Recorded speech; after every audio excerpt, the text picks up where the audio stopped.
Welcome back to another episode of 40 Facts About the 40K Universe. I am your host, Gersh1, and you were watching One Mind Syndicate.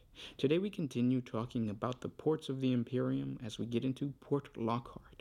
If you're new to the channel, subscribe. We post Warhammer 40K content every single day. And if you have any suggestions, comment down below. But with that said, let's get into 40 facts on Port Lokhart. The Imperial Navy maintains several facilities in the sector, collectively referred to as the Ascalon Station Command. The most important of these is Port Lokhart, strategically located to provide its vessels with ready access to a number of warp routes leading towards the nearby Sakaris sector, as well as a way into the unknown reaches beyond the sector's trailing borders. It is unusual in that it occupies a far older orbiting structure discovered long ago in the sector's distant past.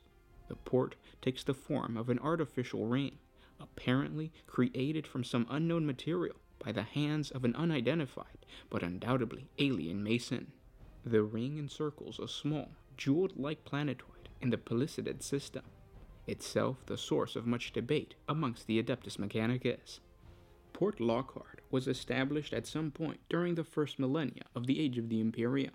The archives relating to this period are incomplete at best, but they appear to suggest that the Imperial Navy wrestled the system from the control of local forces who opposed Segmentum High Command, establishing a presence in the Ascalon sector. Whatever the truth, the Navy has occupied the alien construct for almost 9,000 years, the structure now studded with countless thousands of weapon turrets, docking arms, observation blisters, and similar man-made components. The interior of the enormous ring is divided into a honeycomb-like structure, an internal arrangement that has been altered, expanded, and rebuilt over the ages by the capital shipwright of the Adeptus Mechanicus. Despite millennia of occupation, the Navy has only ever imposed its presence on a fraction of the interior, leaving countless thousands of chambers unexplored. Though an impressive facility, Port Lokhart is well past its prime. At its height, it functioned as the base of operation for a formidable number of vessels, from squadrons of destroyers to mighty battleships. Over the last few centuries, it has decayed as naval forces have been diverted to more pressing wars in the Segmentum Obscurus.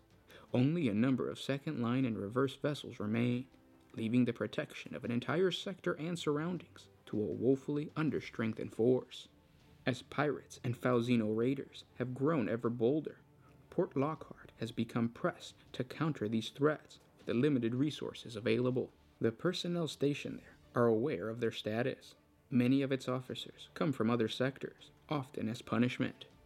Invariably, they have sufficient family connections to avoid more severe, perhaps even lethal punishment, but have committed some sin so dire that some form of punishment, nonetheless, has to be imposed. These range from strutting despots to borderline madmen. Some insist on exercising the full range of command responsibility, while others are only concerned that the mess room silverware is kept polished to an impossibly high standard. Their crews know only that they face ever more pressing dangers, both from the pandemonium and enemy vessels, and hope to make it back to the port after each deployment. The Surena rogue trader dynasty has been known to work alongside the forces of Port Lokhart, both offering assistance to its beleaguered fleets with its own powerful void ships, and from time to time, calling for aid in driving off Xeno raiders, pirates, and other rogue traders that threaten its nearby interests. Though this allegiance is at times tenuous, Port Lockhart's increasing reliance upon the Surena dynasty means that many of its officers cannot refuse the house's call for war. And those were 40 facts on Port Lokhart. I hope you guys enjoyed this video. If you did, don't forget to share it with your friends. It's interesting to see that every single organization within the Imperium has to work with another part of the organization.